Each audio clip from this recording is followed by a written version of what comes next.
आज की बात अब हर शाम सोमवार से शुक्रवार 8:30 बजे से।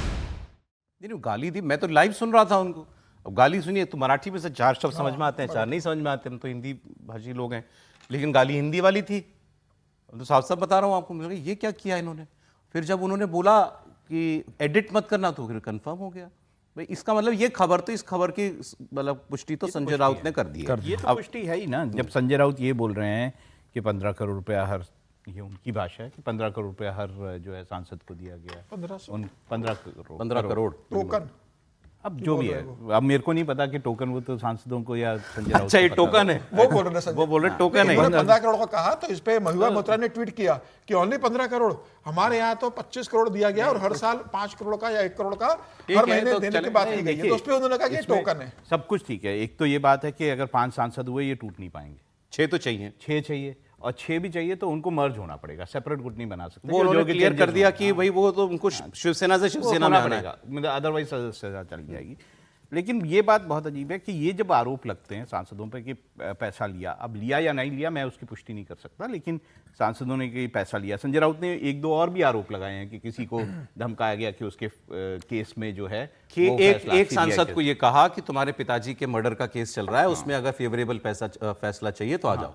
तो अगर इस तरह के आरोप लगते हैं, हमने देखा कि क्वेश्चन पूछने के लिए पैसा संसद में, हमने ये देखा कि भाई जो है कैश फॉर वोट के लिए जैसे मामले देखे, तो ये साफ लगता है कि राजनीति में कितनी गिरावट है। और सांसद जो है अगर वो इस वक्त बीजेपी में जा रहे हैं या फिर या शिंदे गुट में जा रहे हैं, जब मौका पड़ेगा वो वहां से भी टूट के जाएंगे। तो ये कहीं ना कहीं रोक लगनी चाहिए कि ये क्या सही है ये सारी चीजें करना कि आप यहां से टूट के पैसे के लिए या किसी और चीज के लिए चले जाएं।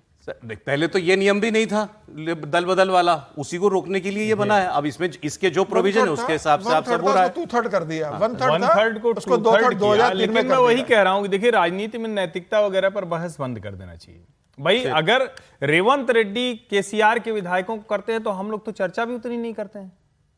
मतलब समझिए इसको, ये नहीं हो सकता है कि अचानक आज हुआ तो अच्छा मोदी शाह बदमाशी करते हैं, वो सब गड़बड़ कर देते हैं।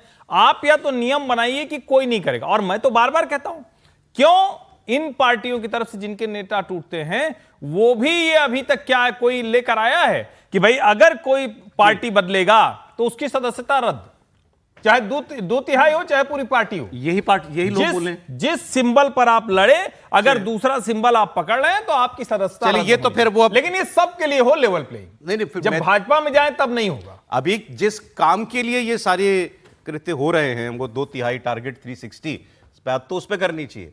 वो हो रहा है, अचीव हो रहा है कि नहीं हो रहा है? देखिए अभी इसमें 2-3 चीजें बची हुई हैं जिसका जिक्र हम लोगों ने नहीं किया। एक तो जो तमिलनाडु से डीएमके है वो टूटेगा नहीं, लेकिन वो 360 के साथ अब जुड़ा हुआ मान लीजिए। दूसरा, जो वैसे तो हम लोग मानते हैं कि राजभर जी और संजय राउत दोनों में बहुत समानता है बातचीत के मामले में। राजभर जी और संजय राउत में बहुत समानता है बातचीत करने के मामले में। वो भी कुछ भी बोल देते हैं, लेकिन ये बात भी सही है कि अखिलेश यादव की पार्टी में भी टूट हो सकती है। और जो लोग काम पर लगाए गए हैं वो काम पर लगे हुए हैं। अब ये मॉनसून सत्र से पहले हो जाए, 10 दिन बाद हो, 20 दिन बाद हो, लेकिन ऐसा आपको सुनने में मिल सकता है। तो उस जो 360 का टारगेट है, उस 360 में इनको भी आप जोड़ लीजिए, ठीक है, कि ये भी वो निशाने पर हैं। और तब मुझे लगता है कि यदि 20 सांसद यदि अब्सेंट हो जाते हैं, 10 सांसद अब्सेंट हो जाते हैं, तो भारतीय जनता पार्टी के जो भी कॉन्स्टिट्यूशन अमेंडमेंट बिल है वो पास होने में दिक्कत नहीं होगी। एक बात का जवाब मुझे दीजिएगा, एक बयान सुना देता हूं, वो संजय निरुपम वाला बयान सुनाई दीजिए। चलिए, मैं सोच रहा था स्किप कर दूंगा। टीएमसी टूटी चुनाव के हारने के बाद, लोगों ने कहा चुनाव के हारने का साइड इफेक्ट है। फिर ये भी हम लोग रोज यहां बात करते हैं कि जैसा बंगाल में हुआ वैसा कहीं नहीं हुआ। फिर इनको क्या प्रॉब्लम है? ये लोग किस वजह से आए? वो डर की, जब वो जनता के डर के मारे में आए, वो अपना केस बचाने के लिए आए, वो जैसे भी आए, ये क्यों आए? कोई तो कॉमन थ्रेड काम कर रही है ना। अब संजय निरुपम ने जो बोला, मैं ये आर्गुमेंट है, उन्होंने एक आर्गुमेंट दिया कि भाई ये सांसद इसलिए टूटे क्योंकि इनका नेता इनसे बात ही नहीं करता, इनका नेता आलसी है। वो उद्धव जी के बारे में कह रहे हैं, उन्हीं के शब्द नहीं है। ये इनके नेता बहुत कन्वीनियंस की पॉलिटिक्स करते हैं, वो सारी पॉलिटिक्स बस घर में बैठे बैठे कर लेना चाहते हैं, या वो फेसबुक लाइव पे कर लेना चाहते हैं। वो अपने नेताओं विधायकों से, सांसदों विधायकों से भी नहीं मिलते। और वो तो छोड़िए, जो नेक्स्ट इन लाइन है उनके बेटे आदित्य ठाकरे, वो भी घर के बाहर नहीं निकलते। उबाठा के सांसदों में एक असंतोष है, नाराजगी है।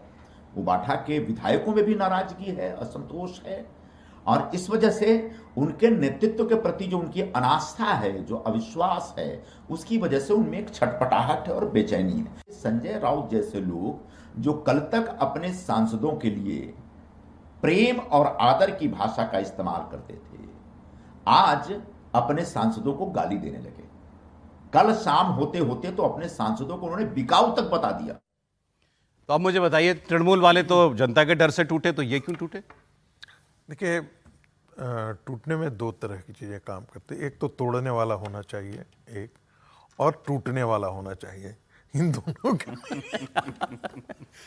तो तोड़ने वाला तो कॉमन है टीएमसी और इसमें। अच्छा, आपने क्या तीसरा तोड़ने वाला होना चाहिए, पैसा होना चाहिए, और जो टूटने वाला होना चाहिए, और देने वाला होना चाहिए, और सारा जो करते राहुल जी कह रहे थे, राजनीति में बहुत गिरावट है। नहीं, मैं फिर कि सवाल जब उसको सवाल बंद ओपन कर है देनी फ्लोर चाहिए। के लिए। टीएमसी टूटी तो ये तमाम वजह बताई गई, ये क्यों टूट रहे हैं?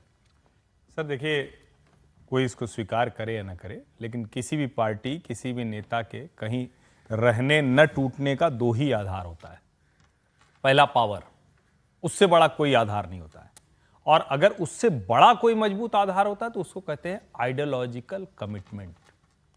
ये दोनों नहीं है, चाहे टीएमसी हो चाहे शिवसेना हो, दोनों का बेसिक यही है। अगर पावर रहती, दोनों के सांसद विधायक नहीं टूटते। अगर आइडियोलॉजिकल कोई कमिटमेंट रहता, दोनों के विधायक सांसद नहीं पार्टी रहते टूटते। पार्टी टूटी है, सत्ता में रहते शिवसेना टूटी है भाई।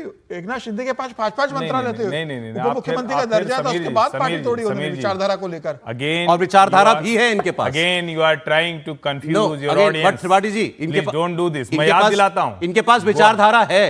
नहीं, किसके नहीं पास? है विचार- उद्धव ठाकरे की नहीं पार्टी है। के पास लोगों के पास अरे विचारधारा नहीं है, मैं वही तो कह रहा हूं।